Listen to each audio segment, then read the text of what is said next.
ইন্তেকাল করলে বিদায় নিয়ে চলে গেলেন সাহাবারা কেঁদে জানে যায় নবী নবী নবী কোনে কাঁদে সাহাবারা কাঁদতেছে নবী পাকের চাচা আব্বাস রাদিয়াল্লাহু তাআলা তিনি কাঁদেন না সবাইকে সান্ত্বনা দেয় ও নবী সাহাবারা কেঁদো না শান্ত হয়ে যাও কেঁদে কোনো ফায়দা হবে না কেঁদে কোনো লাভ হবে না আল্লাহ পাক কোরআনে বলে দিলেন ইন্নাকা মাইয়ুতু ইন্নাহুম মাইয়ুতুন আল্লাহ পাক আমার নবীকে সম্বোধন করে জানিয়ে দেয় ওরে আল্লাহ হাবিবি রে অতীতে নবী রাসূল যেমন ইন্তেকাল করে কবরে চলে এসেছে হাবিবি রে একটা দিন এমন আসবে আপনাকে ইন্তেকাল করে কবরে চলে আসতে হবে হবে তোমাকে বিদায় নিতেই হবে ও নবীর সাহাবারা নবী ইন্তেকাল করবেন আল্লাহ পাক কোরআনে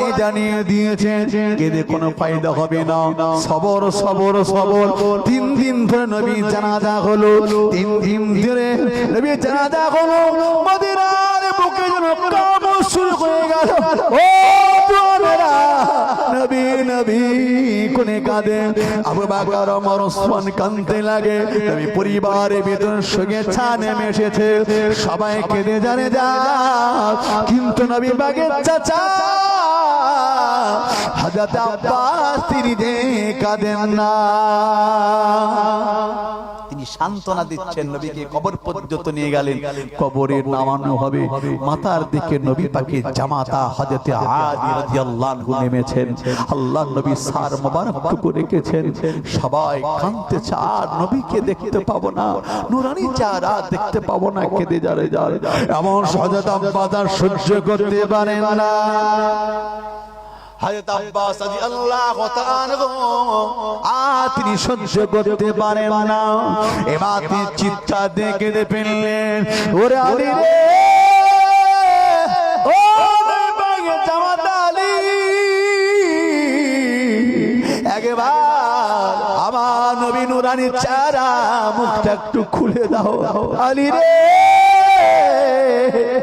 আর আমি সহ্য করতে পারি না হযরত আব্বাস যুকুরে কেঁদে ফেললেন একটা বার চেহারা খুলে দাও আমি আব্বাস আমার নবী নূরানি চেহারা একবার আমি দেখে নিতে যাই নবীর চেহারা দেখে কাঁদতে লাগে ও জওয়ানেরা ও যুবকেরা ও থারসার মুসলমানেরা ওদের দেখতে পাওয়া গেল কাঁদতে কাঁদতে নবী পাকের দাফন হয়ে গেল কাঁদতে বাড়িতে রওনা হয়ে গেলে কিন্তু হযরত আব্বাস আর বাড়িতে যাওয়া হলো না হযরত আব্বাস রাদিয়াল্লাহু আনহু কি করলেন চলে গেলেন মদিনা মসজিদে ওযু করে নিয়ে আল্লাহ নামাজে মশগুল হয়ে গেলেন সিজদায় চলে গিয়ে কাঁদতেছে ও রব্বি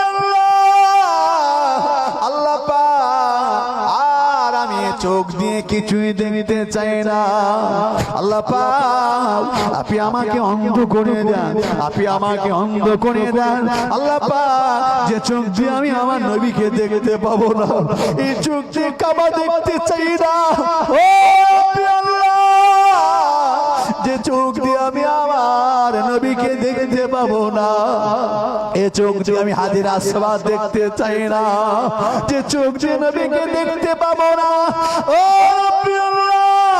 এই চোখ দিয়ে সাবা মারো আমি দেখতে চাই না যে চোখ দিয়ে আমি নবীকে দেখতে পাবো না এই চোখ দিয়ে আর আমি দুনিয়ার কোন মানুষকে দেখতে চাই না যে চোখ দিয়ে নবীকে দেখতে পাবো না এই চোখ দিয়ে গোটা পৃথিবী দেখতে চাই না আল্লাহ আপনি আমাকে অন্ধ করে দাও আল্লাহ আপনি আমাকে অন্ধ করে দাও কিতাবে লাগা হলো হযরত আব্বাস রাদিয়াল্লাহু তাআলা কেঁদে আর তিনি অন্ধ হয়ে গেলেন বাকি জীবন অন্ধ হইতে কাটিয়ে দিলেন তবে দেখতে পাওয়া যায় আব্বাস রাদিয়াল্লাহু তাআলা তিনি ঘুমের ঘরে এক তারিখে স্বপ্ন দেখলেন আল্লাহ নবীর মাজার মুকাদ্দাস থেকে দেখতে পায় মাজার মুকাদ্দাস থেকে দেখতে দেখতে আমার নবী পাকের নূরানি চেহারা তিনি দেখে ফেললেন একবার জোরে বলে আর তো জোরে বলা যাবে না। যে ব্যক্তি নবীকে দেখেছে তার তাকদীর বড় হয়ে গেছে। মান রাআনি ফিল মানামি, নবী বললেন যে ব্যক্তি আমাকে দেখবে ওই ব্যক্তি নিঃসন্দেহে আমি নবী আমাকে দেখবে। একবার জোরে বলে। ইবলিস আমার চেহারা আকৃতি কখনো ধারণ করতে পারে না, পারবেও না, কিয়ামত পর্যন্ত পারবে না নবীর চেহারা ধারণ করতে। নবী বা জানিয়ে দেয়, বাবারা বাবারা শুনে রাখো, যে ব্যক্তি আমাকে দেখবে আল্লাহর আযাবে জাহান্নাম তার জন্য হারাম হয়ে যাবে। একবার জোরে বলে। ও যুবকেরা জোরেরা, ও উম্মতুল্লাহরা, হাজরা আমার নবীকে দেখলেন, কথা বা কথন হচ্ছে, হঠাৎ দেখতে পাওয়া যায় আল্লাহ নবীর মাজার মুকাদ্দাসের ভিতরটা দেখতে পাওয়া যায়। আল্লাহ নবী মাজার মুকাদ্দাসের ভিতরে মাটিটা জমিনটা ভিজে কাদা হয়ে গেল। ওই সময় বলতেছে, ইয়া রাসূলুল্লাহ, ইয়া হাবিবাল্লাহ, হুজুর কবরে মাটিটা কোন ভিজা, কোন সাগরের পানি, কোন নদীর পানি, কোন নদীর পানি, কোন সাগরের পানি হুজুর আপনার কবরে প্রবেশ করেছে। আল্লাহ নবী কি বললে, ও বাবা আব্বাস রে, এটা কোন নদীর পানি নয়, এটা কোন সাগরের পানি নয়, এই পানিটি হলো আমি নবী আমার চোখেরই পানি। একবার জোরে বলে। জোরে বলতে পারলেন না, চিল্লে বলা যাবে না। আব্বাস কাঁদতেছে, ইয়া রাসূলুল্লাহ, হুজুর আপনি কেন কাঁদতেছেন কবরে? তবে কি আপনি কবরে আরামের মধ্যে নাই? আল্লাহ নবী কি বললেন, ও আব্বাস রে, ও বাবা, আমি নবী কবর আরামে নাই, আমি নবী কবরের ভিতরে আজ পর্যন্ত তোমার তানিদের কথা ভুলতে পারি না। আমি নবী কবরের ভিতরে আজ পর্যন্ত আমার গুনাহগার মাতানিদের জন্য কেঁদে কেঁদে কেঁদে কেঁদে কেঁদে কেঁদে কেঁদে কেঁদে আমার চোখে পানিতে কবরে মাটিটা ভিজে কাদা হয়ে গেছে। ওরে যুবক রে, আদান হয়ে গেলে আর টাসে বসে থেকো না, আদান হয়ে গেলে আর কেরাম বোটে বসে থেকো না। ও যুবক শুনে রাখো, আদান হয়ে গেলে আর মোবাইলের সময় নষ্ট করো না। আদান হয়ে গেলে এই বাচ্চাকে নিয়ে আরামে সময় পার করে দিও না। ওরে যুবক রে, তোমার আমার নবী আজ কবরে শুয়ে কাঁদতেছি, ইয়া রাব্বি হাবিল উম্মতি, আল্লাহর উম্মত উম্মতানিদের অবস্থা কি হবে? ও যুবকেরা জোয়ানেরা, ও উম্মত উম্মতানিরা, ও ছেলেরা বাচ্চারা, নবী আমার আজ কবরে কাঁদতেছে। আশিকে রাসূল হয়ে যান, নবী দেওয়ানা হয়ে যান, কিয়ামতের দিনে আমার নবী আমার আপনাকে চিনে নেবে। একবার জোরে বলে। আর তো জোরে বলা যাবে না। আমাদের পায়ে কবরের কাছে দাঁড়িয়ে দাঁড়িয়ে কাঁদতেছে, ইয়া রাসূলুল্লাহ, হুজুর আমার সঙ্গে সাক্ষাৎ না হলে আমি যাব না। আল্লাহ নবী কি বললেন, ওরে আমারই পায়ে রে, আমি নবী কবর থেকে যদি বেরিয়ে যায় কিয়ামত শুরু হয়ে যাবে। কাঁদিস না, কাঁদিস না, কবরে পাশে দাঁড়িয়ে কাঁদিস না, ফিরে যা, ফিরে যা, কবরে পাশে দাঁড়িয়ে কাঁদিস না, কেঁদে ধারে দাঁড় হয়ে যায়। ইয়া রাসূলুল্লাহ, ইয়া হাবিবাল্লাহ, হুজুর সাক্ষাৎ না দিলে কেঁদে কেঁদে জীবন দিয়ে দেব, আর আমি বাড়িতে যাব না। এত কান্না কাঁদে, আল্লাহ নবী কান্না সহ্য করতে পারে না। ও যুবকেরা, ও মাতানিরা, এই ঘটনা লেখা আছে কোথায়? লেখা রয়েছে ফাজাইলে আমল, ফাজাইলে দরুদ শরীফ অধ্যায়ের মধ্যে লেখা রয়েছে। আবাদি পায়ে দাঁড়িয়ে দাঁড়িয়ে কাঁদতেছে, হুজুর সাক্ষাৎ না হলে আমি যাব না, কেঁদে কেঁদে আমি জীবন দিয়ে দেব। রাদারে করে কাঁদে, অবশেষে আল্লাহর নবী মাদার ভিতর দিয়ে নূরের দুটি হাত লম্বা করে দিলেন। একবার জোরে বলে। আর একটু জোরে বলা যাবে না। হাত দুটো হাত দুটো লম্বা করে দিলে আল্লাহ নবী বলতে লাগে, এ আমাদের পাইরে, এ আমাদের পাইরে, চলে আয়, চলে আয়, চলে আয়। আমি নবীর সাথে দেখা হবে না, তবে শুনে রাখ, আমি নবীর সঙ্গে একটু মোসাবা করে যাক। জোরে বলে ওই বছর হজ ভাগে ছিলেন পীরানে পীর দস্তগীর বাবু সুবহানি কুতুবে রব্বানি বড় পীর আব্দুল কাদের জিলানী হুজুরের মধ্যে হজে গিয়েছিলেন। হুজুর আমাকে বললেন, ও জওয়ানেরা, হুজুর আমার বললেন, আমি একটু দূরে ছিলাম, আমি নিজে সাক্ষী, চেয়ে দেখলাম আমাদের পায়ের সঙ্গে আল্লাহর নবীর মুসাফা হয়ে গেছে। একবার জোরে বারে নাই তাকবীর। প্রিয় বাবা ভাইরা, রাসূলুল্লাহ আজও জিন্দা। কথা ঠিক নেবে, ঠিক বলে। আহারে নবীর আশিক যারা হয়েছে, নবীকে চিনেছে, নবীর জন্য জানমাল কোরবানি করে দিয়েছেন, যারা এখানে বসে আছে, আমরা নিশ্চিত নবীকে ভালোবাসি। কথা ঠিক না ভুল বলে? আসল ঠিকানা নয়, হৃদয়তে একদিন ঘুচে যাবে এ সকল রঙিন পরিচয়। পৃথিবী আমার আসল ঠিকানা নয়। আল্লাহুম্মা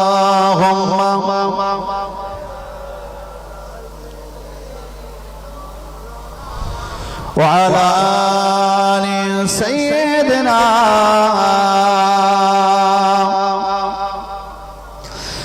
এসেছি রে দুনিয়ার বুকে একা, যেতে হবে কবরে একা।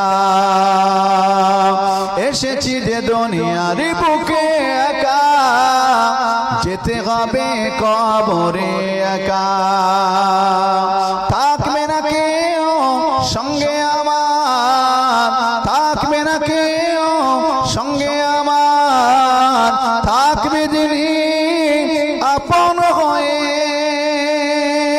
মোর নবীর হযরত। একবার জোরে হবে না সুবহানাল্লাহ? একটু চিল্লে বলা যাবে না? পৃথিবী আমার আসল ঠিকানা নয়। আল্লাহুম্মা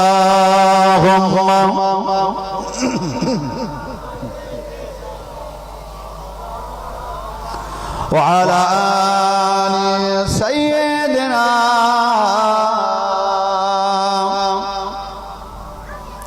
হারিয়ে যাব একদিন আমি, রব নাই ভবানে চিরদিন।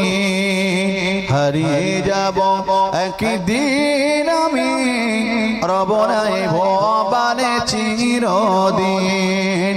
ক্ষমা করে দিও তোমরা আমার, ভুল যদি করে থাকে কোনদিন। হারিয়ে যাব একদিন আমি, রব নাই ভবানে চিরদিন। আল্লাহুম্মা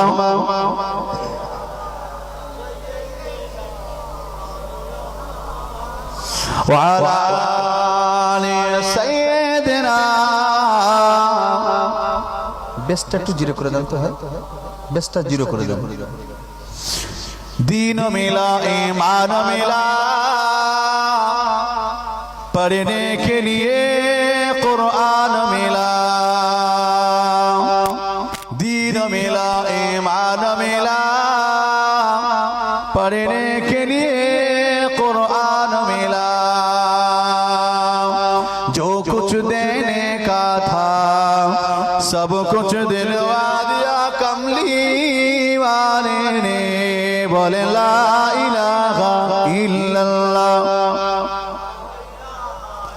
खूब मोहब्बत ला इलाहा इल्लल्लाह, ला इलाहा इल्लल्लाह मुहम्मदुर रसूलुल्लाह। अल्लाहुम्मा सल्लि अला।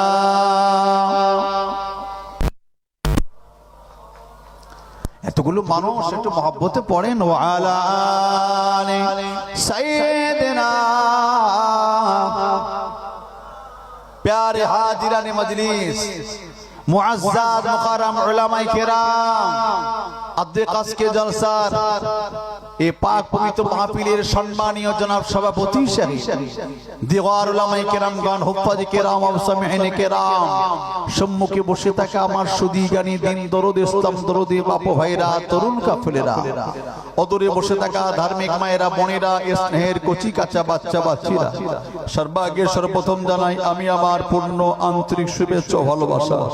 अतःपর সে মহান খালিক মালিক যিনি আমার আপনাদের তথা সমস্ত সৃষ্টির সৃষ্টিকর্তা, লালনকর্তা, পালনকর্তা, সংহারকর্তা, পরিত্রাণকর্তা, যে রব্বুল আলামিন আমাদিগকে এই গোটা দুর্গন্ধময় পৃথিবী হতে মুক্ত করে এখনো পাক পবিত্র অনুপম ও পবিত্রতম শক্তিকে সুন্দরতম এই মহান পাক বাৎসরিক বিশ্ব নবী দিবসে মজলিসে মাহফিলে আসার বসার, কোরআন এবং হাদিসের দুটি মূল্যবান কথা আলোচনা করা এবং শুনবার মতো তৌফিক ইনাত করেছেন। আল্লাহ পাকের দরবারে কৃতজ্ঞতা পরমার্থে একটিবার অন্তঃস্থল থেকে প্রাণ ভরে ভক্তি ভরে মন খুলে আমরা বলে নিই আলহামদুলিল্লাহ। উচ্চ আওয়াজ একটু বলা যাবে না? অতঃপর সে মহান বিপ্লবী নেতা, সাম্যবাদ, উৎস প্রবাস কত মরুভাস্কর নবী, নিশি নবীকে দিশারি আমেনার নয়নের পুতালি, মক্কার জ্যোতি মদিনার বাতি আব্দুল মুত্তালিব নাতি, যার প্যারা নাম সাইয়্যিদানা জনাবি মুহাম্মদুর রাসূলুল্লাহ। প্রাণ খুলে আওয়াজ একটিবার বলিনি সাল্লাল্লাহু আলাইহি ওয়াসাল্লাম। প্রিয় মুসলমান বাপু ভাইরা, আমরা সারা বছর অনেক জলসা জুলুস মিলাদ মাহফিল আল্লাহ শুকরিয়া শুনে থাকি, ঠিক কিনা বলুন? গ্রামে গ্রামে পাড়ায় পাড়ায় মাইকে মাইকে মসজিদে মসজিদে আল্লাহ শুকরিয়া সারা বছর গলিতে গলিতে কত মাহফিল হয়। কিন্তু আজকে যে মাসকে কেন্দ্র করে আমরা বসেছি, এই মাসটির নাম হলো মাহে রবিউল আউয়ালেরই মাস। বাবাজি আমার, আরবিতে 12টি মাসের নাম হয়তো সবাই জানি না, তারপরে কয়েকটা মাসের নাম আমাদের খুব জানা আছে। তার ভিতর দিয়ে একটি মাসের নাম আমরা খুব ভালো চিনি, জানি, যে মাসটির নাম হচ্ছে রমজানুল মুবারকের মাস। রাসূল করিম বলেছেন 12টি মাসের ভিতরে সবচেয়ে নামি দামি মাস আল্লাহর কাছে রমজানুল মুবারকের মাস। কি মাস? রমজান মাস। রমজান মাস সম্পর্কে রাসূল করিম বলেছেন শাহরুল্লাহ, যে মাসটা আল্লাহর মাস বলেছেন। তারপরে পরে বিশ্ব নবী বলেছেন আরেকটি মাস আছে আমার কাছে মূল্যবান মাস, সে মাসটি হচ্ছে রবিউল আউয়ালের মাস। নবী বলেছেন আল্লাহর কাছে উত্তম মাস হচ্ছে আপনার রমজান মাস। নবী বলেছেন আমার কাছে উত্তম মাস হচ্ছে জি রমজানের পরে পরে রবিউল আউয়ালের মাস। এই মাসটা নবী বলেছেন আমারই মাস। এই মাসে যারা বসে যাবে তারা যেন আমি নবী আমার মেহমান বনে গেল। একটু জোরে বলুন সুবহানাল্লাহ।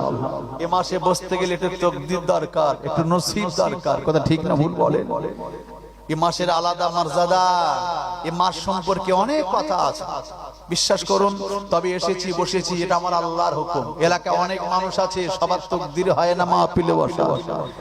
মাহফিল যদি না দিয়ে টিভি গাজন অডিও ভিডিও যাত্রা সিনেমা থিয়েটার যদি দেওয়া হয়, লোকে জায়গা দেওয়া যায় ফ্রিতে নয়, টাকার বিনিময়ে। তারপরে মুসলমানের ছেলেরা টাকা দিয়ে টিকিট কাটে আর ভিতরে প্রবেশ করে। কথা ঠিক না ভুল বলেন? টাকার বিনিময়ে মুসলমানের ছেলেরা গোনা কিনতে ভালোবাসে, কিন্তু দুর্ভাগ্য বিনা পয়সায় সওয়াব কিনতে রাজি নয়, ঠিক কি না? এজন্য এখানে বসতে গেলে কপাল দরকার হবে, নসিব দরকার হয়, তাকদীর দরকার হয়। যোগ্য বাপের যোগ্য বেটা লাগে। আল্লাহ যার তাকদীরকে বড় করে দেয়, এরকম একটা জান্নাতের বাগানে বসে না, একবার জুড়ে বলুন। এই জায়গাটার নাম কি? এখন জান্নাতের বাগান। নবী বলেছেন দুনিয়ার বুকে যেখানে আল্লাহ আল্লাহ রাসূলের কথাবার্তা আলোচনা হয় সেটা জান্নাতের বাগান। আজকে এত সুন্দর সাজানো গোছানো, আজকে রাজারহাটের মানুষেরা সুন্দর করে সাজিয়ে গুছিয়ে মাহফিলটা করেছেন। সেটা করে কম বেশি প্রতি বছর, আজকে তারা করেছে। এই মাহফিল মানুষকে ডাকতে হয়, হাঁকতে হয়। আল্লাহ শুকরে অনেক মানুষ এসেছে, তাদের ডাকতে হয়নি, তারা জানেন। কিন্তু অনেক মানুষকে এখনো ডাকতে হচ্ছে, বড় কষ্ট হয়। যারা হয়তো দুনিয়ার বিভিন্ন কাজে কর্মে ব্যস্ততার মধ্যে ছিল, হয়তো তারা আসছে, আল্লাহ তাদের তৌফিক দান করেন, এক এক করে এসে বসছেন, আল্লাহ সুযোগ দেন। এইভাবে আল্লাহ তার জান্নাতে আমাদেরকে একসঙ্গে যেন বসিয়ে রাখেন। জোরে বলুন আল্লাহুম্মা আমিন। একটু মহব্বত করে বলুন। বাবাজি আমার, এই যে সাজানো গোছানো মাহফিল, মাইকে ওয়াজ নসিহত হচ্ছে, জালসার শেষে তাবারুক আছে না নেই? আছে তো। এই তাবারুক আছে, সুন্দর লাইটিং হলো, মাইক হলো, বসার জায়গা হলো, প্যান্ডেল হলো, সামিয়ানা হলো। এই সাজানো গোছানো মাহফিল নবী পাকের জামানা কি ছিল নাকি গো? ছিল না। মুখে ওয়াজ নসিহত হতো। রাসূল করিম মদিনার মসজিদে ওয়াজ করতেন, প্রতিদিন নয়। কারণ নবী বলছেন, আমি নবী বলে যে প্রতিদিন ওয়াজ করব, সাহাবারা বসে বসে শুনবে, এটা আমি নবী পছন্দ করি না। প্রত্যেকের তো সংসার বলে কিছু আছে, প্রত্যেকে দুনিয়াদারিও ব্যাপার রয়েছে, জীবিকা নির্বাহের জন্য কেউ না কেউ মাত্র কিছু না কিছু তো করতে হয়। কিন্তু হঠাৎ একজন সাহাবা নামাজ পড়তে এসে আমি বললাম, বাবা বসো, ওয়াজ হবে। নবী বলছে, আমি এর পক্ষ নয়, বরঞ্চ রাসূল করিমের নিকটে তিনি কি করতেন, একটি নির্দিষ্ট সময় নির্বাচন করে রেখেছিলেন। বাবারা সব কাজ গুছিয়ে কমপ্লিট করে ওই দিনে ওই সময় ওই টাইমে বসবে, ওয়াজ নসিহত হবে। সব ঝামেলা রেখে ওই সময় বসে যেতেন, আল্লাহ নবী ওয়াজ করতেন, সাহাবারা শুনতেন, জি চাচক পাখির ন্যায় তাকিয়ে থাকতেন। তাই নয়, এতটা নীরবতা পালন করতেন, ওই মাহফিলে যদি একটা সুচ পড়ে যেত, সেই সুচের আওয়াজ শুনতে পাওয়া যেত। একটু জোরে বলুন। ইসলামের প্রতি কতটা ভক্তি আর ভালোবাসা ছিল। আর হয়তো কিছু মানুষ আমরা বসি, মাইয়া হো মেরা দিল মদিনা মে হয়, যদি বা আছে মন মানসিকতা এখানে নাই, নানান চিন্তা বেরেন এদিক ওদিক ঘুরে। কিন্তু আল্লাহ শুকরিয়া, মন মানসিকতা ঠিক রাখেন, নিশ্চিত দুটো কথা শুনতে পাবেন, গুনাহগার জবান থেকে আল্লাহ বলা তৌফিক দান করেন, বলুন আল্লাহুম্মা আমিন। তবে ভাই, এই যে সুন্দর করে সাজানো গোছানো মাহফিল, এরপরে গ্রামে গ্রামে মক্তব আছে, মাদ্রাসা আছে, মসজিদ আছে না নাই? পাড়ায় পাড়ায় সুন্দর করে সুসজ্জিত করে মসজিদ সাজানো গোছানো, কি সুন্দর নকশা, দু চার তলা করে মসজিদও দেখতে পাওয়া যায়। এই মাহফিলে মসজিদ এসব কিছু ছিল না। নবী পাকের জামানায় অনেক কষ্ট করে রাসূল করিম দিনকে প্রচার করেছিলেন। আমাদের ঘরে কষ্ট করতে হয়নি, সাহাবারা দিনকে প্রতিষ্ঠা করতে গিয়ে যুদ্ধের ময়দান জীবন দিয়েছেন, বিবিকে বিধবা করেছেন, বাচ্চাকে এতিম করেছেন, তবে পেয়েছি তাদের বিনিময় ইসলাম। আমরা আসলে মুসলমান যে জিনিস সহজে পায় তার কদর করে না, ঠিক না? বলেন, ইসলাম পাওয়ার জন্য আমাদের তো লড়াই করতে হয়নি, আমাদের তো যুদ্ধ করতে হয়নি, মোকাবেলা করতে হয়নি, সংগ্রাম করতে হয়নি। এই জন্য ইসলামের ব্যাপারে আমাদের খুব একটা দরদ ও মহব্বত ভালোবাসা নেই। মহব্বত করে কষ্ট করে যদি কিছু উপার্জন করা যায়, তার একটা কদর থাকে। যেমন বাপ উপার্জন করে যায়, ছেলে উড়োয়, ছেড়ে তো অসনস করে দেয় ছেলে, এরকম আছে না নাই? আসলে আমরা বলি কি, যে আসলে ওর তো ইনকাম করতে হয়নি, ও কি বুঝবে, টাকার মায়া সে কি জানে, যে করে গেছে সে জানে, এটাই বাস্তবিক। আসলে ইসলামের ব্যাপারে আমরা এতটা সচেতন কেন নয়? ইসলাম পাওয়ার জন্য আমাদেরকে কষ্ট করতে হয়নি। তাই ঘুম থেকে উঠবার আগে ফজরের আওয়াজ শুনতে পাই, এরপরে জুমার দিন মসজিদে ইমাম সাহেব বক্তব্য করে, দুই ঈদে কি সুন্দর আলোচনা হয়, হাজার হাজার মানুষ একসঙ্গে জামাতে নামাজ পড়ি, মাথায় টুপি দিয়ে একসঙ্গে কাতারে দাঁড়িয়ে যায়। এরপরে কোরবানির দিনে আনন্দ করে আমরা নামাজ পড়ে পশু কোরবানি করি, শুধু তাই না, রমজান শরীফে একসঙ্গে ইফতারি করি। এই যে ইসলাম কি সুন্দর একটা পরিবেশ আমাদেরকে দিয়েছে, এর পিছনে অক্লান্ত কষ্ট আছে না নাই? অনেক কষ্ট। সুতরাং এত কিছু হয়েছে, কেবলমাত্র এত কিছু পেয়েছি শুধুমাত্র নবী এবং নবী সাহাবাদের ওসিলায়। তাই এই ইসলাম সহজে পাওয়ার পরে যদি কদর না করি, একদিন আমাদের কাছ থেকে কেড়ে নেওয়া হবে। যেমন লকডাউনের পিরিয়ডে মসজিদে যেতে চেয়েছিলাম, পারিনি, জি প্রশাসনের পক্ষ থেকে মসজিদ লক করে দেওয়া হয়েছিল, ঠিক কিনা বলুন? ডিসটেন্স বজায় রাখতে হবে, নাইলে করোনা মহামারী ছড়িয়ে যাবে। সেদিনকে একটু মনে হয়নি, আহারে কি সুন্দর করে নামাজ পড়তাম মসজিদে, আজকে তালা বন্ধ হয়ে গেল, এ তালা কবে খুলবে জানি না। সেই মসজিদের তালা খোলা আগে আগে অনেক মসজিদের ঠিকঠাক গার্ড ডিউটি হয়তো দেয়নি, চুরি করেও সেখানে মুসলমান নামাজ পড়েছে। এরপরে প্রশাসন সেখানে গিয়ে তাদেরকে পিটিয়ে মসজিদ থেকে বার করেছে। ভিডিও ফুটেজ দেখেছেন নিশ্চয়ই। অনেক সময় জুতো নেওয়ার টাইম নিয়ে দৌড়চ্ছে, কেউ একটা পায়ে একটা রেখে, এরকম হয়নি? তারপরেও পরের ওয়াক্তে গেছিল তারা, কেন? ওরা কিন্তু আল্লাহর ভয়ে যায়নি, ওরা সব করোনার ভয়ে গেছিল। প্রমাণ, যদি তারা করোনার নাই আল্লাহর ভয়ে যদি যেত, আজও তাদের মসজিদে কাতারে দেখতে পাওয়া যেত, ঠিক কিনা বলুন? শুধুমাত্র করোনার ভয়, না জানি করোনা হয়ে যায়, আল্লাহ তুমি বাঁচাও। এই জন্য তো বলে মোল্লার দৌড় বলুন মসজিদ পর্যন্ত। আমরা বিপদে পড়ে আল্লাহর ডাকি, এটা মুমিনের পরিচয় নয়। মুমিনের পরিচয় সুখে দুঃখে আনন্দে বিনানন্দে আল্লাহকে ডাকবে। আল্লাহ রাসূল বলেছেন, আল্লাহ বলেছেন ওদেরকে সবচেয়ে বেশি ভালোবাসি। ওদের বিপদে পড়লে, ওরা বিপদে মুসিবতে পড়লে, জি ওয়াকান হাক্কুন আলাইনা নাসুল মুমিনিন, ওই মুমিনগুলো যদি বিপদ আর মুসিবতে পড়ে যায় ওদের সাহায্য করা আল্লাহ বলেছেন ওয়াজিব হয়ে যাবে। একবার জোরে বলুন, আর জোরে বলতে পারলেন না? শোনেন, জীবনে তো বিবি আর বাচ্চা হয়ে থাকলাম, এই দেখতে দেখতে কারোবা 60, কারোবা 50, কারোবা 40, কারোবা 30, কারোবা 70, 80 হয়ে গেছে। আপনি ভাবুন জীবনটা না ওদের পিছনে শেষ করে দিলাম। জীবনে বিবি আর বাচ্চা ছেলে মেয়ে তো হয়ে থাকলাম, একটু আল্লাহর হয়ে দেখেন তো কি মজা আছে, একটু নবীর হয়ে দেখেন কি মজা আছে। একটা সপ্তাহ তাকবীরওয়ালার সাথে 5 ওয়াক্ত নামাজ পড়ে দেখুন কি মজা আছে। একটা সপ্তাহ মিথ্যা কথা না বলে সত্য কথা বলে হালাল খেয়ে, জি তাকবীরওয়ালার সাথে 5 ওয়াক্ত নামাজ পড়ে দেখুন কি শান্তি আছে। এই শান্তি পৃথিবীর কোনো জায়গায় পাবেন না। হয়তো যুবকেরা ভাবছেন দোকানে পাওয়া যায় 5 টাকা করে দাম শান্তি, ও শান্তি না, এটা মনের শান্তি। এই শান্তি পৃথিবীর কোন মার্কেটে দোকানে পাবেন না। আগেকার দিন ঘরগুলো ভাঙা চূর্ণ ছিল, এসি ছিল না, ছাদ ছিল না, সেই ঘরে শান্তি ছিল। বলুন বর্তমান ঘরে টাইলস মার্বেল এসি লাগানো, এরপর সে ঘরে শান্তি পাওয়া যায় না। কেন? সে ঘরে সব আছে, আল্লাহর কোরআন নেই। সে ঘরে সব আছে, নামাজের মাসাল্লা নেই।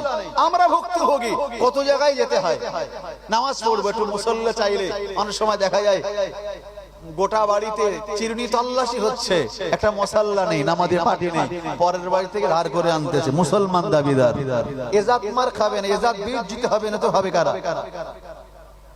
আল্লাহ অনেক দিয়েছে, সময় সম্পদ ইজ্জত অনেক দিয়েছে, কিন্তু মুসলমান আমার যেটা করণীয় আমি কিন্তু সেটা করছি না। একটু ভাবুন না, এক্ষুনি মরে গেলে কি নিয়ে যাব? কাপড়ে কাপড় ছাড়াতে কিছু সঙ্গে যাবে না। যে কাপড়ে কাপড়টা পরাবে তার কোনো পকেটও থাকবে না। জি কবরের মধ্যে কোনো আলমারিও নেই। যে 10 লক্ষ টাকা নিয়ে যাবেন, মুনকার রেখে যদি ধরে নাও এক বান্ডিল আমাকে ছেড়ে দাও, ওখানে কি এরকম কোনো ব্যবস্থা আছে? দেখবে না। কি দেখবে? চেহারা নয়, বংশ নয়, জি ওখানে দেখবে আমার আনসারেহান, আমি আপনি জিন্দেগি কতটা ভালো কাজ করেছি, আমার দুটি সুপরামর্শ, আমার দুটি ভালো কাজ, আমার দান খায়রাত, আমার যাকাত, আমার তাসবিহ, আমার তেলাওয়াত, আমার মারাকাব, আমার মুশাহিদা, জিন্দেগি ভালো কাজগুলি সঙ্গে যাবে। এবার আপনি নিজেকে ভাবান, জিন্দেগি এই তো দেখতে দেখতে বয়স তো বেড়েই চলেছে, কমছে না। আমি এ পর্যন্ত কতটা ভালো কাজ করেছি, কতটা খারাপ কাজ করেছি, এই আদালতে জিজ্ঞাসা করুন, নিজের আদালতে সঠিক জবাব তথ্য আপনি পেয়ে যাবেন। ভিডিও বাবু ভাইরা, সুতরাং আল্লাহ যখন পাঠিয়েছেন খালি সংসারের জন্য নয়, দিন এবং দুনিয়া দুটোই করতে বলেছে। তার মানে এটাও নয় খালি দিন নিয়ে পড়ে থাকো, পেট যখন দিয়েছে খেতে তো হবে, বিবি বাচ্চা যখন আছে তাদেরও তো হক আদায় করতে হবে। এর জন্য আমারও ইনকাম দরকার, আমিও করছি ইনকাম, আপনিও করছেন, করুন, তবে শরীয়তের মাপকাঠির উপরে করুন, ইসলামকে বাদ দিও নয়। যারা নামাজ পড়ে তাদের কি খাওয়া হয় না? যারা শরীয়তের উপর চলে তাদের কি টাকা পয়সা নেই? তাদের কি বিল্ডিং বালাখানা নেই? নিশ্চিত আছে। দেখুন হক পথে আল্লাহ রাজি, হারাম পথে ইনকাম বেশি হয়, বরকত নেই। হালাল পথে ইনকাম কম হয়, ওতে আছে বরকত। একবার জোরে বলুন। এই ঘুমটুম পাচ্ছে নাকি আপনাদের? তাকবীর দেন তো, নারায়ে তাকবীর। যারা বাড়িতে আছে অন্তত ওরা বুঝুক যে মাহফিলে লোক আছে, একটু আওয়াজ দেন না, নারায়ে তাকবীর। ভাই রাজারহাটের মানুষদের আওয়াজ এতটা কম হবে আমি আশা করিনি। একটু দেন না, নারায়ে তাকবীর। উচ্চ আওয়াজে দেন নারায়ে তাকবীর, নারায়ে তাকবীর। আল্লাহ এই আওয়াজকে কবুল করে এক একটা কঠিন রোগ থেকে আমাদেরকে মুক্তি দেন। জোরে বলুন আল্লাহুম্মা আমিন। এই যে আল্লাহকে ডেকেছি, আল্লাহু আকবার, আল্লাহ সবচেয়ে বড়। দুটো কাঁধে দুটো ফেরেশতা আছে না নাই? কিরামান কাতিবিন ইয়ালামুনা মা তাফআলুন, ডান দিকে আছে কিরামান, বাঁ দিকে আছে কাতিবিন। জি এর কর্ম কি? ডান দিকে যে বসে আছে আমার আব্বার নেকিটা লিখতে থাকে, একের বিনিময়ে 10, উম্মতে মুহাম্মাদি ফ্যাসিলিটি বেশি দেয়। বাঁ দিকে আছে কাতিবিন, গুনাহ করেছেন লিখতে যায়, কিরামান বাধা সৃষ্টি করে, একটু দাঁড়াও না, বান্দা তো আমার আল্লাহর। বান্দা কার? আমার আল্লাহর। বান্দা কি তওবা করে আমার আল্লাহ, তওবার ওসিলায় বান্দার গুনাহগুলিকে maaf করে আল্লাহ বেগুনাহ করে দেবে। একবার জোরে বলুন। শুধু maaf করবে না, ওই গুনাহটাকে সওয়াব দিয়েও পরিবর্তন করে দেবে। একটু জোরে বলুন। নওজওয়ান যুবকেরা, ছেলেরা, বাচ্চারা, ও তোমাদেরা, ও নওজওয়ান যুবকেরা, ছেলেরা, বাচ্চারা, শুনে গেদান, আল্লাহ পাক বান্দাকে এতটা মুহাব্বত করে, এতটা প্যার করে, এতটা ভালোবাসে। বান্দা যদি একবার আল্লাহকে মন খুলে যদি রাখে, আল্লাহ আমার আল্লাহ সাড়া না দিয়ে থাকতে পারে না। আল্লাহ ডেকে বলে বান্দা শুনে রাখো, উদউনি আস্তাজিব লাকুম, বান্দা ডাকার মতো ডাকো, ডাকবার মতো যদি আমাকে ডাকো আমি আল্লাহ সাড়া না দিয়ে থাকতে পারি না। একবার জোরে বলে, একটু আল্লাহকে ডেকে দেখেন, একটু মন খোলা আল্লাহকে একবার ডাকুন। রাতের গভীরে ঘুম ভেঙে গেলে উঠুন, নামাজে সিজদাতে চলে যান, মন খুলে আল্লাহকে ডাকুন। কি দরকার আপনার, চান আল্লাহর কাছে। আল্লাহ বলেছে বান্দা আমার রহমতের ভান্ডারে কমি নাই।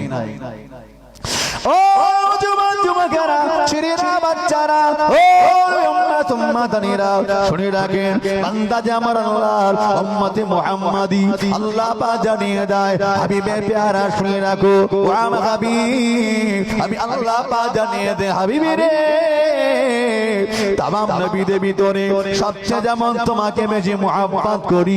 হাবিব তুমি শুনে রাখো, হাবিব তুমি জেনে রাখো না, তামাম নবীদের ভিতরে সবচেয়ে তোমাকে যেমন বেশি ভালোবাসি। হাবিব তুমি শুনে রাখো, তামাম নবীদের উম্মত উম্মতানিতে চাইতে আমি আল্লাহ তোমার উম্মত উম্মতানি দিয়ে আমি আল্লাহ বেশি ভালোবাসি। একবার জোরে বলে, আরো জোরে হবে না? ও ছেলেরা, বাচ্চারা, অন্যায় যারা করেছিল আল্লাহর গজব তাদের প্রতি নাযিল হয়ে গেছে, আল্লাহ তাদের ধ্বংস করে দিয়েছে, গজব দিয়েছে। উম্মতে মুহাম্মাদিরা এখনো পর্যন্ত চরম অন্যায় করে যায়, আল্লাহ কোনো শেষ করে না, আল্লাহ কোনো ধ্বংস করে না, শুধু আখিরি নবীর উম্মত বলে একবার জোরে বলে, আরো জোরে হবে না? আখির নবীর উম্মত বলে আল্লাহ এখনো পর্যন্ত বাঁচিয়ে রেখেছে। বিশ্বাস করুন, অন্য নবীর উম্মত হলে আল্লাহ কবে ধ্বংস করে দিত। যুবকেরা, ছেলেরা, বাচ্চারা, আখির নবীর উম্মত হলে নবীকে এখন চেনো না। আজান হয়ে গেল, কত যুবক এখনো টাসের আড্ডায় বসে রয়েছে, কত আজান হয়ে গেল, কত যুবক এখনো মদের আড্ডায় বসে থাকে, কত আজান হয়ে গেল, কত যুবক মোবাইলে গেম নিয়ে ব্যস্ত থাকে, ইউটিউব ফেসবুক ইত্যাদি নিয়ে বসে থাকে। যুবক শুনে রাখো, যুবক যুবকের তোমার নবী 63টা বছর তোমার কথা বলে নাই, 63টা বছর একটা সেকেন্ড আমার আমার কথা বলে নাই। নবী শুধু তাই নয়, আল্লাহ নবী ইন্তেকালের সময় বলে নাই, শুধু তাই নয়, নবী আমার আজ কবরে শুয়ে শুয়ে উম্মতি মুহাম্মাদিদের জন্য তিনি কাঁদতেছেন। একবার জোরে বলে, যুবক রে তুমি নবীকে ভুলে গেছো, রাসূল তোমাকে এখনো ভুলে নাই, 63টা বছর ভুলে নাই। এক সেকেন্ড, ইয়া রাব্বি হাবলি উম্মতি উম্মতি উম্মতি, আল্লাহ আমার উম্মতের উপর কি হবে আল্লাহ। ও ছেলেরা, বাচ্চারা, ও নবী উম্মত উম্মতানিরা, কিয়ামতের দিনে নবী আদম নফসি নফসি, নবী ইব্রাহিম নফসি নফসি, নবী ঈসা নফসি নফসি, নবী মুসা নফসি নফসি, শুনে রাখেন সমস্ত নবীরা নফসি নফসি নফসি কোনেবে, কিন্তু না আমার নবী বলবে ইয়া রাব্বি হাবিল উম্মতি উম্মতি উম্মতি, আল্লাহ আমার উম্মত উম্মতানিদের অবস্থা কি হবে একবার জোরে বলে, একটু জোরে বলতে পারলেন না? কিয়ামতে না আমার নবীর সুপারিশ ছাড়া কারোর সুপারিশ সেদিন গ্রহণযোগ্য হবে না। ও ছেলেরা, বাচ্চারা, নবী আবার, নবী আবার 63টা বছর খেয়ে না খেয়ে পেটে পাতন বাঁধলেন, খেয়ে না খেয়ে পেটে পাতন বাঁধলেন। আল্লাহ নবী আরামে বিছানায় শুয়ে নাই, নবী আমার ছাড়া চিটাই শুয়েছিলেন, একটা খাট আরামে জোটে নাই, একটা দড়ি বাঁধা খাটে নবী আমার ঘুমিয়েছিলেন। যুবকেরা রে, নবী সাহাবাবি কষ্ট থেকে সহ্য করতে পারে নাই। হে যুবক যুবকেরা, আল্লাহ নবী সাহাবারা আরামের একটা বিছানা বানিয়ে নিয়ে আসলেন আম্মা জানের কাছে দিন আম্মা জান নবী আমার রাহমাতুল লিল আলামিন আল্লাহ যে নবীকে না বানালে আসমান জমিন কোলাতা কুল কায়নাত কে বানাতেন না ওই নবী চিটাইয়ের উপরে ঘুমিয়ে থাকে যখন তিনি কাত হয়ে যায় খাজুর পাতা চিটাইটা আমার নবী পিঠে দেখতে পাওয়া যায় দৃশ্যখানা সহ্য করতে পারে না আর বর্তমান কুপ্পারে কোন আসে না হাজার হাজার টাকার বিছানাতে ঘুমায় ও আর আমি বিছানাটাকে বিছিয়ে দেবে রবি আমার আরামের বিছানা একটু ঘুমাবে ক্লান্ত শরীর নিয়ে ফিরে এসে আর আমি বিছানা একটু ঘুমাবে আমরা সাহাবারা মনে বড় আনন্দ পাবো একবার জোরে বলে রবি আমার ক্লান্ত শরীর নিয়ে ফিরলেন আম্মা জান সিদ্দিকা রাদিয়াল্লাহু তাআলা আল্লাহ নবীকে ডাক দিলেন আসসালাতু আসসালামু আলাইকা ইয়া রাসূলুল্লাহ আসসালাতু আসসালামু আলাইকা ইয়া হাবিবাল্লাহ হুজুর আপনার ক্লান্ত কষ্টটা আপনার সাহাবারা সহ্য করতে পারে না হুজুর খাদুর পাতা চিটাইতে ঘুমান চিটাইতা পিঠে দেখতে পাওয়া যায় আরামের খাট আপনার জোটে নাই দড়ি বাঁধা খাটেতে ঘুমান যখন আপনি কাত হয়ে যান আপনার পিঠে ওই রেখা দাগগুলো দেখতে পাওয়া যায় আপনারা সে সাহাবারা বড় কাঁদতে থাকে এজন্য আশা করে আরামের একটা বিছানা তাজ বানিয়ে নিয়ে এসেছে হুজুর আপনি একটু আরাম করুন আপনার সাহাবারা বড় খুশি হয়ে যাবে আরামে বিছানা দেখিয়ে দেওয়া হলো নবী আমার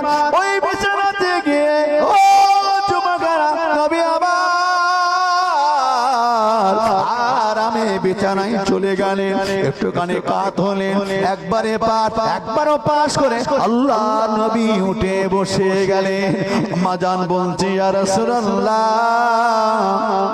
ইয়া হাবিবাল্লাহ হুজুর আপনি এই মাত্র তো শুনলেন কেন আপনি উঠে পড়লেন আল্লাহ নবী কি বলেছেন ও বিবি আয়েশা সিদ্দিকা রাদিয়াল্লাহু তাআলা আম্মা জান কেন কগর আল্লাহ নবী কি বলেছেন বিবি আয়েশা শুনে গিয়ে দাও না না না না আল্লাহ পাক তোমার স্বামীকে তোমার নবীকে আরাম করবার জন্য দুনিয়াতে পাঠায় না একবার জোরে বলে জোরে হবে না আল্লাহ রাসূল বলছেন আয়েশা তোমার স্বামীকে তোমার নবীকে আল্লাহ আরাম করবার জন্য দুনিয়াতে পাঠায় না আগো আমরা যে আরামের বিছানায় শুয়ে পড়ি কত আরামের বিছানা বসলে পরে কোমর পর্যন্ত পুঁতে যায় এরকম বিছানা আছে না নাই এরকম বিছানা শুলে ফজরে আজান অত সহজে শোনা যায় কত আজান হয়ে যায় বান্দা উঠতে পারে না ও শুনতে পায়নি ঠিক না ভুল বলেন ও যুবকেরা শীতকালে রাতে যান বাজারে দেখে আসুন কত পাগলেরা কনকনে শীতে ঠক ঠক করে কত দোকানের সামনে কম্পন অবস্থায় শুয়ে থাকে আছে না নাই ওদের আরামে ঘুম আসে না কখন সকাল হবে রোদের তাপে শরীরটাকে একটু উষ্ণ গরম করবে তাই আরে কখন সূর্যের মুখটা দেখতে পাবে ও যুবকেরা এই গরমে এসি লাগিয়ে ঘুমা দেখে আসুন কত পাগল মানুষ রাস্তাঘাটে যারা শুয়ে থাকে আরামে ঘুম আসে না কত মশার কামড়ে কত গরমে ছটফট করে কখন একটু হাওয়া পাবে তাই কখন একটু ঠান্ডা বাতাস পাবে তাই যুবকেরা রে ও তোমরা দানেরা আল্লাহ থেকে পাগল বানাই না আল্লাহ চাইলে পাগল বানাতে পারতেন কি পারতেন না ব্যাট বানাতে পারতেন উল্লাস বানাতে পারতেন পাগল বানাতে পারতেন কিন্তু না আল্লাহ পাক সুস্থ সবল বানিয়েছে কোরআন শরীফের 30 নম্বর পারা আল্লাহ বলছে বান্দা শুনে রাখো ফাল আনজুরুল ইনসানা বিম্মা খুলিক নজর আনজুর মানে দেখা বান্দা রে তুমি তোমার চেহারা দেখে একবার তাকাও চেয়ে চেয়ে দেখো ওরে আমার বান্দা রে কি সুন্দর করে আমি আল্লাহ তোমাকে বানিয়েছি বান্দা। আমি তোমাকে অন্ধ বানাই নাই, বোবা বানাই নাই, হ্যান্ডিক্যাপ বানাই নাই। আমি আল্লাহ তোমাকে সুস্থ সবল মানুষ বানিয়েছে। ওরে আমার বান্দা রে, চেয়ে দেখো কি সুন্দর করে বানিয়েছি আমি আল্লাহ, কত বড় কারিগর। বান্দা শুনে রাখো, গোটা চারা তোমরা তোমাদের কাজে লাগাও।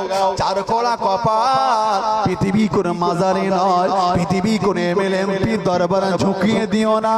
এই কপালটা বান্দা আমাকে সিজদা কর, একবার জোরে বলে। আল্লাহ কি বলছে বান্দারে, গোটা চেহারাটা চেয়ে দেখ আমি মাবুদ কি সুন্দর করে বানিয়েছি। আসলে যারা সুস্থ, সুস্থতার মর্যাদা বুঝতে পারে না যত সময় অসুস্থ না হয়, ঠিক কিনা বলে? আহা, যারা একটা কিডনি খারাপ তাকে জিজ্ঞাসা করুন সুস্থতার কত মর্যাদা। যারা একটা লিভার খারাপ হয়ে গেছে ওকে জিজ্ঞাসা করুন সুস্থতার কত মর্যাদা, ঠিক কিনা বলুন? আপনি সুস্থ, আপনি জানেন কত বড় নিয়ামত আল্লাহ দিয়েছে। ও যুবকেরা, ছেলেরা, বাচ্চারা, ও উম্মাতানিরা, ডান দিকে আসেন হসপিটালে বিছানায়, কত মানুষ ছটফট করে, ঘুম আসে না, একটু আরামের সঙ্গে কাত হয়ে শুতে পারে না, কত কষ্ট ব্যথা পায়। আল্লাহ পাক আমার আব্বাকে সুস্থ রেখে দিনে।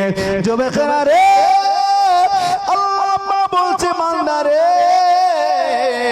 তুমি কি জানো যে ব্যক্তিটা অন্ধ মানুষ, আমরা দুনিয়ার নাজ নিয়ামতটা দেখে আনন্দ উপভোগ করি, ওই ব্যক্তিটা দেখতে পাই না, ওই ব্যক্তিটা আফসোস করতে লাগে আর বলে আল্লাহ পাক তোমার দুনিয়াটা কেমন বানিয়েছে চোখে দেখি না। ও আল্লাহ পাক, তোমার কোরআনটা আমি কানে শুনেছি, কত ভালো লাগে, কোরআনটা এখনো চোখে দেখতে পারলাম না। আল্লাহ তুমি যদি আমার চোখ দুটোকে ভালো করে দিতে